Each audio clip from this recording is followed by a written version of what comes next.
Hello dear students, welcome back to our channel Gyan lab. तो आज के सेशन में हम आपके लिए लेकर आए हैं मॉलिक्यूलर बेसिस ऑफ इनहेरिटेंस का सेशन 2। इसमें हम बात करेंगे कि डीएनए को जेनेटिक मटेरियल कैसे प्रूव किया गया। ओके, तो सबसे पहले आज हम बात करेंगे हमारे फर्स्ट एक्सपेरिमेंट की, that is experiment by Frederick Griffith. अब देखो, इस एक्सपेरिमेंट में हमको क्या बताया गया है। फ्रेडरिक ग्रिफिथ करके एक साइंटिस्ट थे जिन्होंने ये रिस्पॉन्सिबिलिटी उठाई कि मैं जेनेटिक मटेरियल को प्रूव करके दिखाऊंगा कि वो डीएनए है या प्रोटीन है। मतलब इन्होंने ऐसा स्पेसिफिकली नहीं सोचा था कि इनके एक्सपेरिमेंट में ये एक्सपेरिमेंट करते करते अल्टीमेट कंक्लूजन निकलेगा कि जेनेटिक मटेरियल के बारे में हमको कुछ नया पता चलेगा। इन्होंने तो बस ऐसे ही एक निमोनिया की दवा फाइंड आउट करने का ठाना, क्योंकि पहले क्या चल रहा था, पहले के टाइम पे मतलब 90s में, अर्ली 90s और अर्ली 80s में बहुत ज़्यादा निमोनिया के स्प्रेड की वजह से लोगों की डेथ हो रही थी। तो लोगों को मरने से बचाने के लिए कुछ ना कुछ उसका इलाज ढूंढना ज़रूरी था। ठीक है, तो उसका इलाज कैसे ढूंढा जाए या निमोनिया स्प्रेड होने से कैसे रोका जाए, उसके बारे में ये फ्रेडरिक ग्रिफिथ स्टडी कर रहे थे। तो निमोनिया के बैक्टीरिया के ऊपर स्टडी करते करते इनको जेनेटिक मटेरियल के बारे में कुछ नया चीज़ पता चला। तो उनके एक्सपेरिमेंट को पढ़ते हैं और देखते हैं हमारे DNA as a genetic material का जो फर्स्ट एक्सपेरिमेंट है।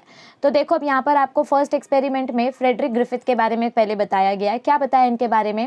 इन 1928 a British medical officer Frederick Griffith, he performed an experiment on bacterium Streptococcus pneumoniae। आपको ये बैक्टीरियम का नाम कम से कम 10 टाइम्स लिखकर प्रैक्टिस करना है। कौन से बैक्टीरिया के ऊपर स्टडी कर रहे थे फ्रेडरिक ग्रिफिथ? स्ट्रेप्टोकोकस निमोनिए। ये एक ऐसा बैक्टीरिया है जिसके वजह से ह्यूमंस में निमोनिया की बीमारी होती है। And what is pneumonia? It is nothing but it is a lung inflammation. Okay, आपके लंग्स में बहुत ज़्यादा वाटर भर जाता है, बहुत ज़्यादा फ्लूइड स्टोर हो जाता है, जिसके वजह से रेस्पिरेशन प्रॉपर नहीं हो पाता है और अल्टीमेटली पर्सन की डेथ हो जाती है। तो ये जो इन्फेक्शन है ये स्ट्रेप्टोकोकस निमोनिया की वजह से स्प्रेड होता है। Okay, you have to remember this causative agent that causes pneumonia in humans and other mammals. तो ह्यूमंस में और अदर मैमल्स में ये निमोनिया किसके वजह से स्प्रेड हो रहा था? स्ट्रेप्टोकोकस निमोनिया के वजह से। Griffith used 2 strains or 2 genetic varieties of Streptococcus to find a cure for pneumonia। अब देखो इधर पे क्या बोला गया है कि ग्रिफिथ ने स्ट्रेप्टोकोकस निमोनिया के 2 अलग अलग स्ट्रेन्स यूज किए। स्ट्रेन्स मतलब क्या होता है? स्ट्रेन मतलब सेम स्पीशीज के 2 भाई, मतलब 2 जुड़वा भाई, ऐसे आप बोल सकते हो। तो इन्होंने सेम स्पीशीज मतलब स्ट्रेप्टोकोकस निमोनिया के ही 2 अलग अलग स्ट्रेन यूज किए। यहाँ पर 2 स्ट्रेन कौन से टाइप के थे? एक स्ट्रेन था विरुलेंट और एक स्ट्रेन था नॉन विरुलेंट। स्ट्रेन मतलब क्या होता है? इमेजिन करो कि आप कोई प्रोडक्ट खरीदने गए हो और आपको मतलब शूज़ खरीदना है। ठीक है, पूमा के शूज़ आपको खरीदने हैं। तो आपने 6 नंबर वाले जूते खरीद लिए और किसी ने 6.5 नंबर वाले जूते खरीद लिए। अब दोनों सेम ब्रांड है, दोनों पूमा ब्रांड के ही शूज़ हैं, लेकिन दोनों में थोड़ा सा डिफरेंस है, साइज़ का थोड़ा सा डिफरेंस है। तो वैसे ही यहाँ पर इन्होंने 2 स्ट्रेप्टोकोकस निमोनिया के बैक्टीरियम लिए, लेकिन दोनों में एक चीज़ डिफरेंट थी। क्या डिफरेंट थी? कि फर्स्ट वाला जो स्ट्रेन था वो स्मूथ था, मतलब उसका जो आउटर लेयर स्ट्रेप्टोकोकस निमोनिया, ये जो बैक्टीरियम है, इस बैक्टीरियम के बाहर एक स्मूथ कोटिंग थी, एक स्मूथ आउटर लेयर थी। तो ये था इनका स्ट्रेन 1। और जो दूसरा स्ट्रेन था, उस दूसरे स्ट्रेन के बाहर कोई भी प्रोटीन की लेयर नहीं थी, तो उसका लेयर बाहर से रफ था। कैसा था? इस बैक्टीरियम का लेयर बाहर से रफ था और ये था स्ट्रेन 2। ओके, तो मतलब ये बाहर की जो लेयर है, इस लेयर के वजह से हमने इस स्ट्रेन को डिफरेंशिएट किया। This is strain 1 because it has outer smooth layer and this is strain 2 because it has rough outer layer. तो देखो यहाँ पर क्या बताया गया है। ग्रिफिथ ने स्ट्रेप्टोकोकस निमोनिया के 2 स्ट्रेन्स यूज़ किए, या आप बोल सकते हो 2 अलग अलग जेनेटिक वेराइटी, क्योंकि ये जो प्रोटीन की लेयर है ये कहीं ना कहीं जेनेटिक इन्फॉर्मेशन से ही बनती है। मतलब हो सकता है कि इस स्ट्रेन में ये लेयर बनाने की इन्फॉर्मेशन हो और इस स्ट्रेन में ये स्मूथ लेयर बनाने की इन्फॉर्मेशन नहीं है, इसीलिए तो ये लेयर नहीं बन पाई ना। तो इसीलिए हमको यही बताया जा रहा है कि फ्रेडरिक ग्रिफिथ ने क्या किया, उन्होंने 2 ऐसी वेराइटीज सिलेक्ट की जिनमें 2 अलग अलग प्रॉपर्टीज थी। Okay, so he selected 2 strains of Streptococcus pneumonia which was a common cause of death at that time. दोनों भी स्ट्रेन मतलब बेसिकली स्ट्रेप्टोकोकस निमोनिया के वजह से पीपल की डेथ हो रही थी, लेकिन दोनों स्ट्रेन में से कौन सा स्ट्रेन डेडली था और कौन सा स्ट्रेन डेडली नहीं था, वो चेक करना था। देखो हमारे फ्रेडरिक ग्रिफिथ साइंटिस्ट ने दो अलग अलग स्ट्रेन लिए, एक उन्होंने स्मूथ स्ट्रेन लिया और एक उन्होंने रफ स्ट्रेन लिया। मतलब एक ऐसा बैक्टीरियम जिसके बाहर स्मूथ प्रोटीन की लेयर है और एक ऐसा बैक्टीरियम सेम स्पीशीज लेकिन इसके बाहर प्रोटीन की स्मूथ लेयर नहीं है। So this is strain 1 and this is strain 2। तो अब इन दोनों स्ट्रेन में से कौन सी स्ट्रेन है जिसके वजह से लोग मर रहे हैं, लोगों की डेथ हो रही है, ये हमको पता करना था। Okay, so out of these two strains, one strain was responsible for the death of the people. Okay, so the two strains used were, यहाँ पर हमको दो स्ट्रेन की प्रॉपर्टी बताई गई है। मैंने जो आपको अभी ये प्रॉपर्टीज बताई है, जो दो प्रॉपर्टीज की हमने बात की, बस इन्हीं प्रॉपर्टीज के बारे में यहाँ पर बताया गया है। जो स्ट्रेन 1 थी वो कैसी थी? विरुलेंट। विरुलेंट मतलब क्या होता है? ऐसी स्ट्रेन जिसके वजह से लोगों की डेथ हो जाए। डेडली स्ट्रेन, विरुलेंट मतलब डेडली स्ट्रेन, जो बॉडी में इम्यूनोजेनिक रिस्पॉन्स क्रिएट करती है। इट वॉज स्मूथ, इसका आउटर लेयर कैसा था? स्मूथ था क्योंकि इसके बाहर प्रोटीन की एक कैप्सूल बन रही थी, एक लेयर बन रही थी। And it was pathogenic and encapsulated S type. Pathogenic मतलब क्या? कि ये इन्फेक्शन कॉज कर रहा है बॉडी में, डेफिनेटली इसीलिए तो इसको पैथोजेनिक बोला गया है। और एनकैप्सुलेटेड मतलब क्या होता है? कि इसके बाहर ये एक प्रोटीन की कैप्सूल लेयर थी। ये जो स्मूथ लेयर जिसकी हम बात कर रहे हैं ना, this means it was encapsulated, मतलब हमारे बैक्टीरियम के बाहर एक स्मूथ लेयर थी। ओके, और इस टाइप के बैक्टीरिया को हमने नाम दिया एस टाइप। क्या नाम दिया इस टाइप के बैक्टीरियन को हमने? S type. एस टाइप मतलब स्मूथ स्ट्रेन। और दूसरा स्ट्रेन कौन सा था? Non virulent. Non virulent strain में हमको क्या बताया गया है? कि इसका आउटर लेयर रफ था क्योंकि इसके पास बाहर की प्रोटीन लेयर बनाने की जेनेटिक इन्फॉर्मेशन नहीं थी। देखो कोई भी लेयर जब बैक्टीरिया में बनती है या किसी भी लिविंग ऑर्गेनिज्म में कोई भी लेयर जब बनती है तो वो लेयर कब बनती है? जब उसके पास वो लेयर बनाने की जेनेटिक इन्फॉर्मेशन हो। अब इस स्ट्रेन के पास इसकी जेनेटिक इन्फॉर्मेशन है, इसीलिए इसमें कैप्सूल बन रही थी। पर इस स्ट्रेन के पास जेनेटिक इन्फॉर्मेशन नहीं है तो इसके बाहर की लेयर रफ है और इसीलिए इस स्ट्रेन को हमने क्या नाम दिया? Non capsulated R type. क्या नाम दिया हमने इसको? Non capsulated R type. और ये था नॉन पैथोजेनिक स्ट्रेन। तो इससे कम से कम हमको ये पता चल गया कि इन दोनों स्ट्रेन में से, स्ट्रेन 1 और स्ट्रेन 2 में से कौन सा स्ट्रेन डेंजरस था? Strain 1 was dangerous, that is S type. S type strain was dangerous और ये बैक्टीरियम अगर किसी के बॉडी में चला जाए तो उस पर्सन को निमोनिया हो जाएगा और उसकी डेथ हो जाएगी। तो आई होप आपको ये फर्स्ट स्लाइड अच्छे से समझ में आई होगी। अब बढ़ते हैं नेक्स्ट स्लाइड की तरफ। तो अब देखिए यहाँ पर आगे क्या बताया गया है। Griffith conducted 4 experiments. ग्रिफिथ ने 4 एक्सपेरिमेंट कंडक्ट किए इस बैक्टीरिया को लेकर। पहले हम वो एक्सपेरिमेंट की फोटो देख लेते हैं, ठीक है। तो देखो ग्रिफिथ ने 4 एक्सपेरिमेंट्स कंडक्ट किए। This is experiment number 1, this is experiment number 2, this is experiment number 3 and this is experiment number 4। तो फर्स्ट एक्सपेरिमेंट में ग्रिफिथ ने क्या किया? उन्होंने आर स्ट्रेन लिया, मतलब रफ वाला स्ट्रेन लिया। इस आर स्ट्रेन को उन्होंने, मतलब ये स्ट्रेप्टोकोकस निमोनिया का बैक्टीरिया है, इस बैक्टीरिया को उन्होंने जब माइस के अंदर इंजेक्ट किया तो क्या देखा उन्होंने? कि माउस जिंदा है। माउस जिंदा है इसका मतलब क्या? देयर वाज नो निमोनिया, इस माउस में निमोनिया नहीं हुआ। ओके, तो मतलब आर स्ट्रेन डेंजरस नहीं है, आर स्ट्रेन पैथोजेनिक नहीं है, ठीक है। तो यहाँ पर हमारा ये एक्सपेरिमेंट का कंक्लूजन निकल गया कि अगर किसी की बॉडी में आर स्ट्रेन जाता है, अगर किसी की बॉडी में आर स्ट्रेन जाएगा तो उसकी बॉडी में निमोनिया नहीं होगा और उसकी डेथ नहीं होगी। फिर सेकेंड एक्सपेरिमेंट में ग्रिफिथ ने एस टाइप का बैक्टीरिया यूज किया, मतलब उन्होंने स्मूथ स्ट्रेन यूज किया, ठीक है। अब जब उन्होंने ये स्मूथ स्ट्रेन वाला बैक्टीरिया माइस के अंदर इंजेक्ट किया तो उन्होंने क्या देखा? कि इस माउस की डेथ हो गई। माउस की डेथ हो गई मतलब क्या कंक्लूजन निकाल सकते हैं हम? कि इस माउस में निमोनिया हो गया। निमोनिया कब होगा? जब ये बैक्टीरिया माउस के डीएनए के साथ इंटरफेयर करेगा, मतलब माउस के बॉडी में जाने के जब ये बाद माउस के सेल के अंदर चेंजेस लाएगा तभी वो माउस को निमोनिया होगा और उस माउस की डेथ होगी। तो इसका मतलब एस स्ट्रेन जो है वो डेंजरस है, आर स्ट्रेन जो है वो नॉन डेंजरस है। So this is avirulent and this is virulent. लेकिन अब थर्ड एक्सपेरिमेंट में उन्होंने क्या किया? Third experiment is very interesting, ध्यान से सुनो। थर्ड एक्सपेरिमेंट ने ग्रिफिथ में क्या किया? उन्होंने स्मूथ स्ट्रेन को हीट किल कर दिया। उन्होंने क्या किया थर्ड एक्सपेरिमेंट में? ये जो स्मूथ स्ट्रेन वाला बैक्टीरियम था ना, इसको उन्होंने हीट किल कर दिया। मतलब इस बैक्टीरियम को उन्होंने एकदम गर्म पानी में बॉईल किया, ओके, जिसके वजह से ये बैक्टीरिया मर जाए। क्योंकि किसी भी बैक्टीरिया को आप अगर एकदम एक्सट्रीम टेम्परेचर में बॉईल करोगे तो उसके अंदर का डीएनए डेड हो जाता है, डीएनए जो है वो लाइस हो जाता है, जिसके वजह से वो बैक्टीरिया मर जाता है। तो इन्होंने स्मूथ स्ट्रेन को किल किया, मतलब स्मूथ स्ट्रेन के बैक्टीरिया को हीट किया, इतना हीट किया कि वो बैक्टीरिया मर जाए, और फिर इस बैक्टीरिया को उन्होंने माउस में इंजेक्ट किया, तो अब तो ये तो मर गया है ना, मरा हुआ चीज थोड़ी ना तो किसी को इन्फेक्शन पहुंचा सकता है। तो उन्होंने क्या ऑब्जर्व किया कि जब एस स्ट्रेन वाला बैक्टीरिया हीट किल करने के बाद माउस में जाता है तो माउस जिंदा रहता है। इसका मतलब कि माउस में निमोनिया नहीं हुआ। क्या कंक्लूजन निकाल सकते हैं हम कि माउस में निमोनिया नहीं हुआ। लेकिन ये फोर्थ एक्सपेरिमेंट थोड़ा सा कंट्रोवर्शियल है। फोर्थ एक्सपेरिमेंट को लेके बच्चे कंफ्यूज हो जाते हैं। तो फोर्थ एक्सपेरिमेंट में हमको क्या बताया गया है, उन्होंने यहाँ पर रफ स्ट्रेन वाला बैक्टीरिया लिया। ये देखो, ये थोड़ा सा वर्ड कट गया है, इधर क्या लिखा है, रफ स्ट्रेन। आर स्ट्रेन वाला बैक्टीरिया लिया, मतलब उन्होंने ये बैक्टीरिया नंबर 1, और उन्होंने हीट किल्ड स्मूथ स्ट्रेन वाला बैक्टीरिया लिया, मतलब ये वाला बैक्टीरिया नंबर 3। तो उन्होंने R strain plus heat killed S strain, मतलब ये वाला बैक्टीरिया और ये वाला बैक्टीरिया यूज किया। देखो, ये हीट किल वाला है और ये है आर स्ट्रेन। तो इन दोनों बैक्टीरिया को मिक्स जब उन्होंने किया, देखो हाँ ध्यान से देखो, आर स्ट्रेन में बैक्टीरिया जिंदा था और हीट किल वाले इसमें हीट किल वाले केस में भी आपका माउस जिंदा था। यहाँ पर भी आपका माउस जिंदा है, यहाँ पर भी आपका माउस जिंदा है, मतलब दोनों ही डेंजरस नहीं है हमारे माउस के लिए। तो थर्ड कंडीशन में भी माउस को जिंदा रहना चाहिए था ना, पर थर्ड कंडीशन में माउस कैसे मर गया। थर्ड कंडीशन में माउस को जिंदा रहना चाहिए था, लेकिन माउस मरा कैसे, ये हमारा यहाँ पर क्वेश्चन है। क्योंकि यहाँ पर हम कौन से दो बैक्टीरिया यूज कर रहे हैं, हम दोनों ऐसे बैक्टीरिया यूज कर रहे हैं जिससे माउस को कोई खतरा नहीं है।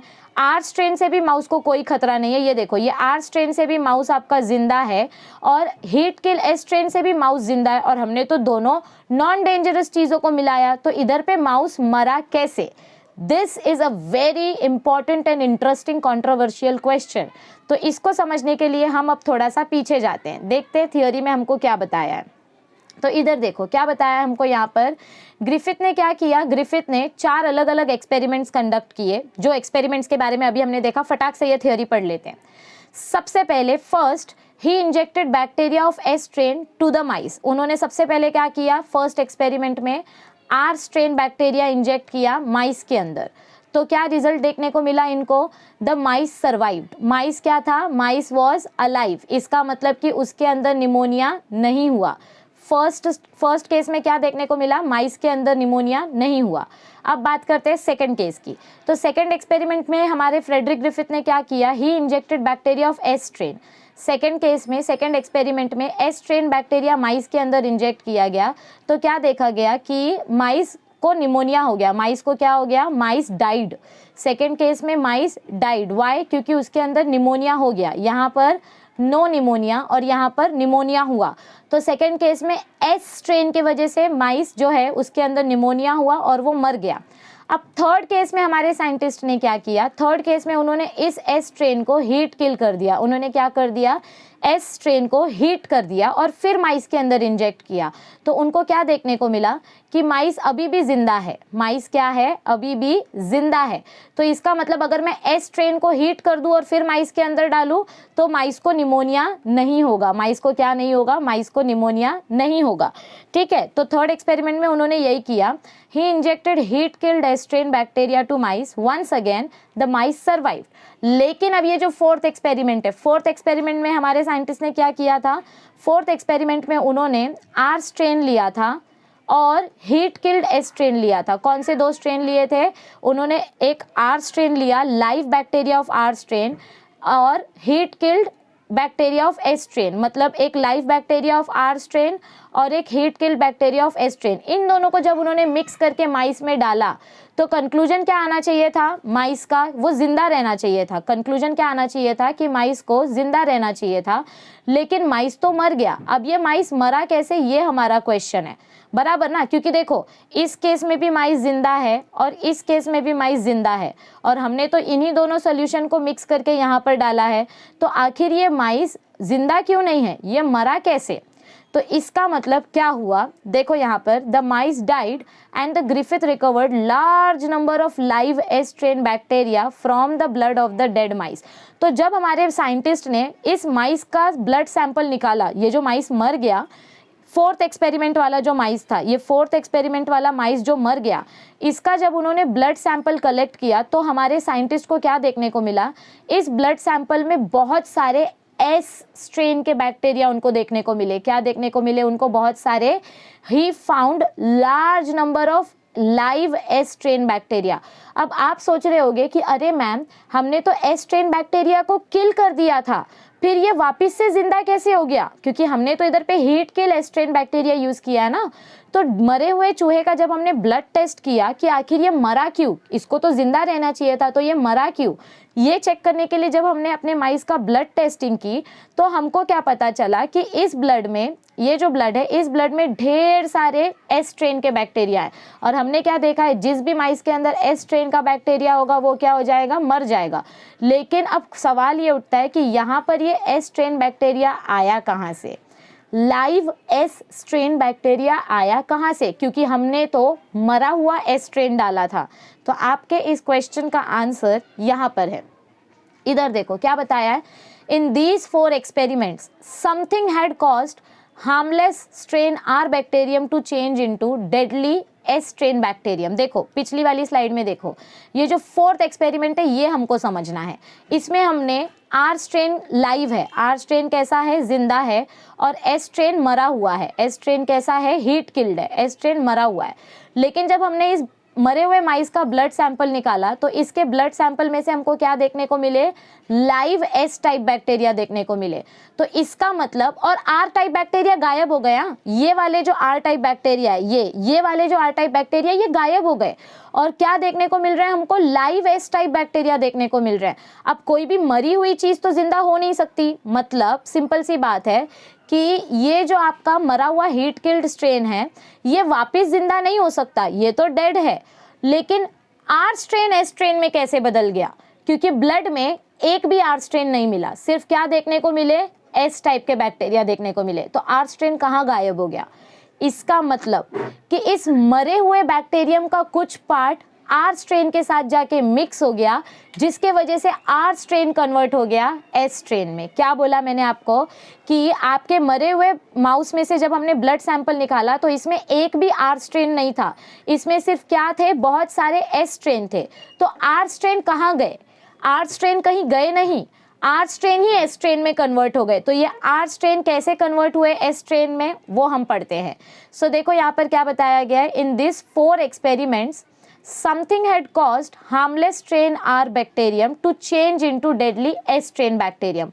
मतलब कुछ तो ऐसा हुआ जिसके वजह से S डेड वाले S स्ट्रेन का DNA हमारे R स्ट्रेन के अंदर गया, और ये R जो है ये किस में कन्वर्ट हो गया, ये S में कन्वर्ट हो गया।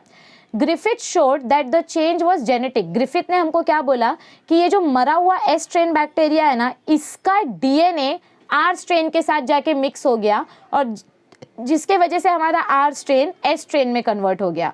तो इसका मतलब ये जो भी ट्रांसफर हुआ है इस मरे हुए एस स्ट्रेन से आर स्ट्रेन के पास, जो भी चीज गई है वो कंफर्म जेनेटिक मटेरियल है।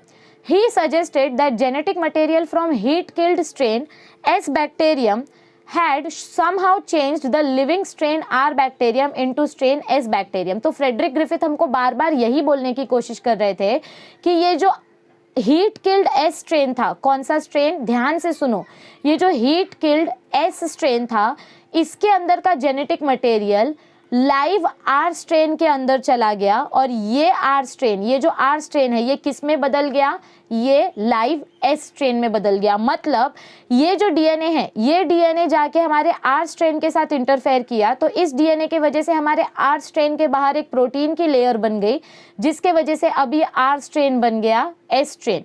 क्योंकि हमने पहले भी पढ़ा आर स्ट्रेन और एस स्ट्रेन में क्या फर्क था, एस टाइप के बैक्टीरिया के बाहर एक स्मूथ कैप्सूल की लेयर थी, और आर टाइप के बैक्टीरिया के बाहर कोई कैप्सूल की लेयर नहीं थी।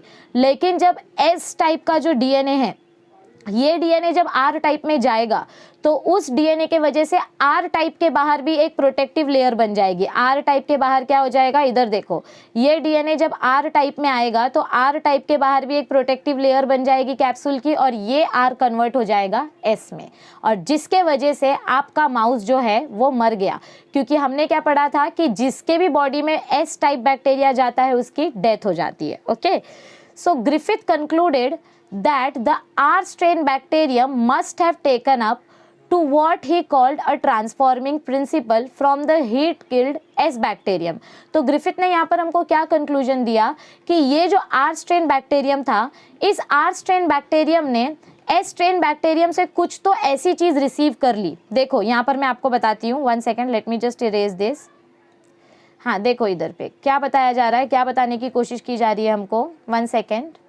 यस, क्या बोल रहे हैं हमको फ्रेडरिक ग्रिफिथ कि हमारा जो आर टाइप का बैक्टीरिया है, हमने क्या किया है, हमने R plus S heat killed S को मिक्स किया है एक ही ट्यूब के अंदर और फिर इसको माउस के अंदर इंजेक्ट किया और अपना माइस जो है वो मर गया।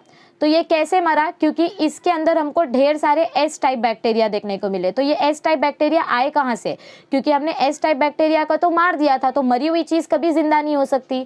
लेकिन मरी हुई चीज़, मरा हुआ सेल अपना डीएनए ज़रूर ट्रांसफ़र कर सकता है। तो हमने क्या कंक्लूजन निकाला कि ये जो आर स्ट्रेन है, इसने इस हीट किल्ड एस स्ट्रेन का डीएनए ले लिया, जिसके वजह से ये आर स्ट्रेन कन्वर्ट हो गया एस स्ट्रेन में और इस एस स्ट्रेन के वजह से अपना माइस जो है वो मर गया।